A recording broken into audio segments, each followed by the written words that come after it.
mwongeye kwirirwa bakunzi ba Ingenzi TV. Nk'uko mubibona rero kuri uyu wa gatandatu saa 3 z'ijoro kuri stade mpuzamahanga ya Huye habereye umukino Senegal yari yakiriyemo Amavubi.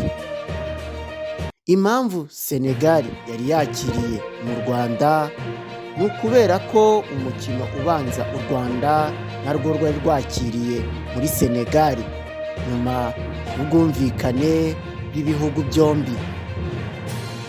Byumvikane ko uyu mukino wabaga nyuma y'uko amakipe azahagararira iri tsinda mu mikino y'igikombe cy'Afurika amenyekanye, ariyo Senegal na Mozambique yatsinze Benin ibitego 3-2 mu mukino wabaye uyu munsi. Ubwo bivuze ko ikipe y'igihugu y'u Rwanda Amavubi yakinaga ntacyo iharanira. Mbere y'uko umukino utangira bafashe umunota umwe wo kwibuka abantu basaga 1000 bitabye Imana bazize umutingito wabereye muri Maroc.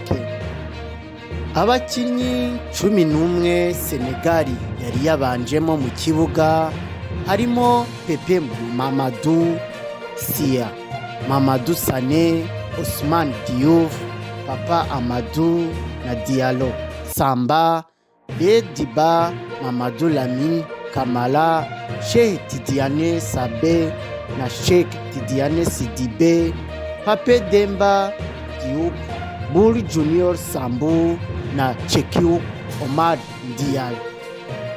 Naho ku ruhande rw'Amavubi abakinnyi 11 babanje mu kibuga babanjemo Ntwari Fiat, Bizimana Djihad, Mutsinzi Ange, Ishimwe Christian, Mugisha Gilbert, Ombolenga Fitina, Byiringiro Lag, Mitima Isaac, Nshuti Innocent, Ruboneka Jean Bosco na Niyonzima Olivier Sefu.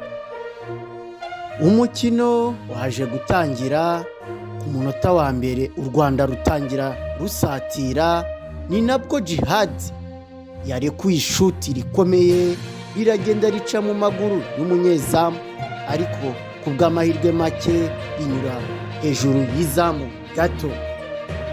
Nk'uko mubibona ikipe y'igihugu y'u Rwanda yakomeje gukinisha imbaraga nyinshi ishaka igitego hakiri kare. Byiringiro Lag yazamukanye umupira ku ruhande rw'ibumoso, ariko Ousmane Diouf ashyira umupira muri koruneri, ari nako abakinnyi nabo ba Senegal bari gushakisha inzira yaho banyura bagerageza gukina imipira miremire. Tidiane Sidibe arekuye umupira ashaka Tidiane Sabal imbere y'izamu, ariko umusifuzi asifura ko yari yaraririye.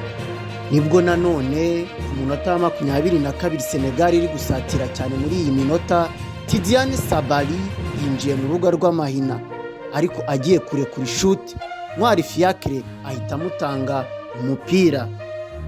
Nako byaje kurangira igice cya mbere banganya 1-1 amakipe yombi.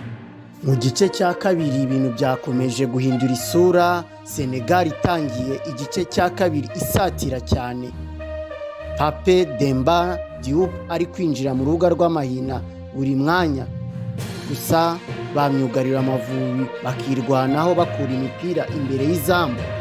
Ku munota wa 67 Senegal yafunguye amazamu kuri kufura yaritewe na Tidiane Sidibe, iragenda isanga Mamadou Lamine Kamara aterekaho umutwe, umupira uragenda ujya mu izamu. Senegal ibonye igitego cyayo cya mbere. Amavubi nayo yahise abona ko ibintu biyikomeranye, atangira kwataka ashakisha uburyo byibuze yakishyura iki gitego. Ku munota wa 77 umutoza w'ikipe y'igihugu Amavubi yakoze impinduka akuramo Bizimana Djihad asimbuwe na Muhajiri. Senegal nayo nibwo yakoze ibintu bisa nk'ibitangaza, izana umwana witwa Amara Diouf w'imyaka 15 winjiye mu kibuga akiniye ikipe bwa mbere y'igihugu cya Senegal. Mu minota ya nyuma umusifuzi yongeye iminota y'inyongera, Niyonzima Olivier Sefu yatsinze igitego cyo kwishyura akoresheje umutwe ku mupira wari uvuye muri koruneri. Umukino uburangiye utyo banganyije igitego 1-1. Abafana bishimira kunganya bitera hejuru dore ko bari bihebye babona ko byari birangiye. Yari Nkurikinka Abdou, Ingenzi TV.